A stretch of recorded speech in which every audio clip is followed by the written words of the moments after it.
د تعویذ او د تعویذګر حقیقت څه دی او کم خلک چې دا خبره کوي چې زمونږ سره خاپیری دي او د خاپیرو په ذریعه باندې موږ د خلکو تعویذ روباسو، نو آیا دا خبره ټیک ده او خاپیری د دوی مرګري وي او آیا د خاپیرو په ذریعه باندې د تعویذ رایستل دي کې حقیقت څومره دی؟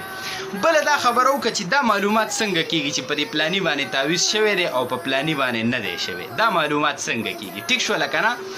بل دا خبره وکړه چې په چا باندې تعویذ شوی یا بد نظر یا سحر یا جادوی د دې توړ څه دی؟ دی وایي چې زما په بچو بد اثر دی، په کاروبار مې بد اثر دی، په کور باندې مې چا څه کړي دي. ټیک شوله، د جادو د سحر او د کوړو د دې اثر دی. نو د دې دپاره بهترینه نسخه کومه یوه ده هغه هم درته بیانوم چې د دې هر څه توړ وکړي او چې څه بد اثر وي نو هغه اثر ختم کړي د ځان سره. د دې دپاره نسخه کومه ده قرآن او حدیث کې هغه هم درته بیانوم. او بل درته دا بیانوم چې د تعویذ شرعي حیثیت سره د دې خلکو حقیقت درته لښیم چې دا نن